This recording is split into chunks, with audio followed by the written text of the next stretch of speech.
নমস্কাৰ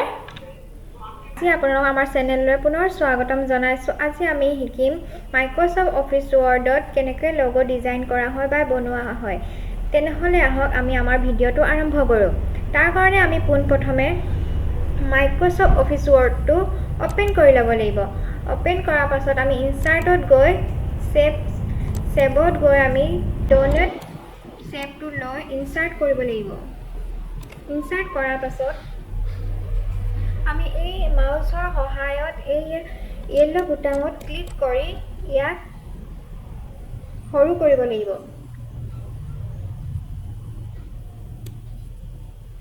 তাৰ পিছত আমি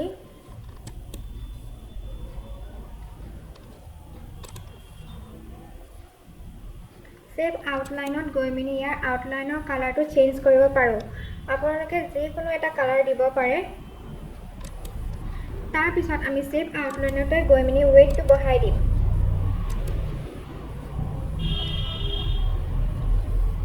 তাৰ পিছত আকৌ ইনসাৰ্টত গৈ ওয়াৰ্ড আৰ্টটো ব্যৱহাৰ কৰি আমি ইয়াত আমি লিখিম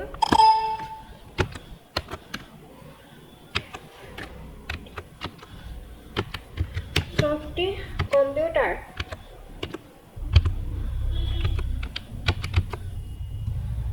তাৰ পিছত আমি ইয়াৰ সাইজটো ইয়াত সৰু কৰি ল'ব পাৰিম 20 দি দিছো মই ইয়াত তাৰ পিছত আমি ইয়াত ওকে কৰি দিম ওকে কৰাৰ পাছত আমাৰ ইয়াত টেক্সটটো ইয়াত ড্ৰ হৈ গৈছে কিন্তু এতিয়া আমি ইয়াত টেক্সটটো মুভ কৰিব নোৱাৰিম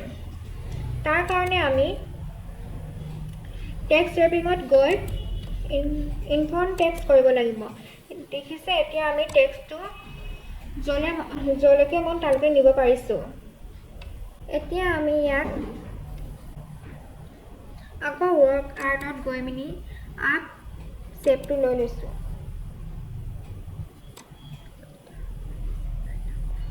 এতিয়া আপোনালোকে ইয়াত সেভটো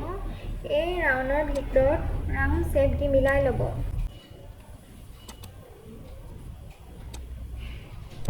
তাৰ পিছত আমি ইয়াত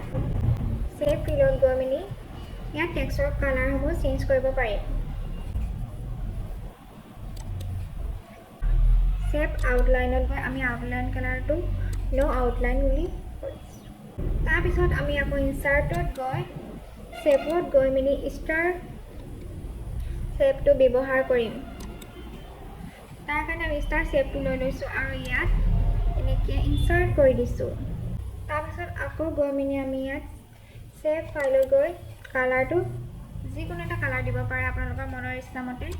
আমি ইয়াত ৰেড লৈ লৈছো আৰু কন্ট্ৰল প্ৰেছ কৰি ল'ব আৰু ষ্টাৰটো সিলেক্ট কৰি আমি ইয়াত ড্ৰ কৰি দিছো দেখা পাইছে যে ষ্টাৰটো আকৌ একে ঠাইতে ড্ৰ হৈ গৈছে দেখা পাইছে এতিয়া আমাৰ এইখিনি হৈ গৈছে কমপ্লিট তাৰ পিছত আমি আকৌ ইনসাৰ্টত গৈ মিনি ওয়াৰ্ড আৰ্টত গৈ লিখিম আমি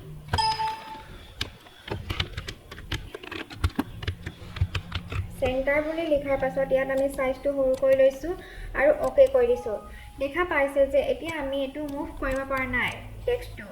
ইয়াৰ কাৰণে আমি টেক্সট ৰেপিঙত গৈ মিনি ইনফন্ট টেক্সট কৰিব লাগিব তাৰ পিছত এতিয়া দেখিছেনে এটো মুভ হৈছে ইয়াৰ পিছত আমি ওয়াৰ্ড আৰ্টত গৈ আকৌ আমি ডাউন সেভটো লৈ লম আৰু ইয়াক আমি ড্ৰ কৰিম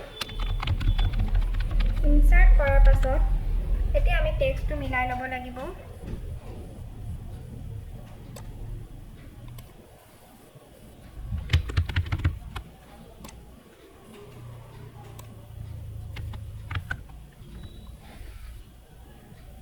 ইয়াৰ পিছত আমি সেভ ফাইলত গৈ ইয়াৰ কালাৰটো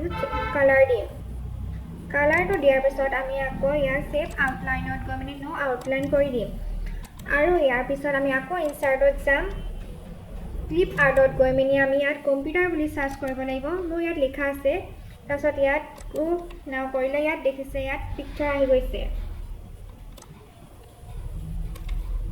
এই পিকচাৰটো ইয়াত মাউসৰ সহায়ত মুভ কৰি লৈ আহিব পাৰিম তাৰপিছত ইয়াত আকৌ আপোনালোকে দেখা পাব এটো মুভ নহৈছে তাৰ কাৰণে আপোনালোকে ফৰ্মেটত গৈ টেক্সট শেপিঙত গৈ মেলি ইনফ্ৰণ্ট টেক্সট কৰিলে আকৌ আপোনালোকে দেখাব পাইছে যে ইয়াত মুভ হৈছে। ইয়াক আমি সৰু কৰি এডজাষ্ট কৰি দিম। সৰু কৰি আমি ইয়াক মিলাই দিম এতিয়া। ইয়াৰ পিছত আমি আকৌ ইনচাৰ্টলৈ যাম। ইনচাৰ্টলৈ গৈ আমি যিকোনো এটা ৰিবন ল'ব লাগিব। তাৰ কাৰণে আমি এইটো লৈ লৈছোঁ। ইয়াক আমি ড্ৰ কৰি লৈছোঁ। আকৌ ফিল কালাৰ শেপ ফিলত গৈ মেলি ইয়াৰ কালাৰ দি দিম।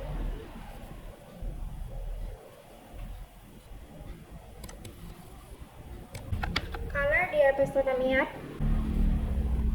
টেক্সট লিখিবলৈ গ'লে মাউচৰ ৰাইট ক্লিক কৰি আমি এড টেক্সট কৰিব লাগিব। তাৰপিছত ইয়াত আমি লিখিম এডুকেশ্যন।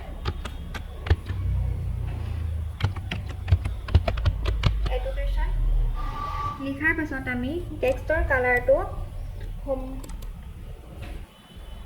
হোৱাইট কৰি দিম।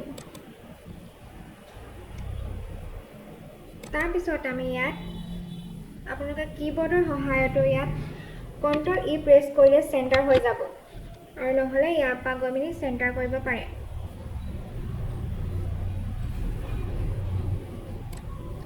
তাৰপিছত আমি ইয়াত Ctrl-A দি আমি চিলেক্ট কৰিম। চিলেক্ট কৰাৰ পাছত আমি ইয়াত সাইজটো বঢ়াই দিম। এতিয়া আপোনালোকে দেখিব পাইছে যে আমাৰ ভিডিঅ'টো সম্পূৰ্ণ হৈ গৈছে। যদি আপোনালোকক আমাৰ ভিডিঅ'টো ভাল লাগিছে তেনেহ'লে লাইক কৰিব আৰু কমেণ্ট কৰিব। আজিলৈ ইমানেই, ধন্যবাদ।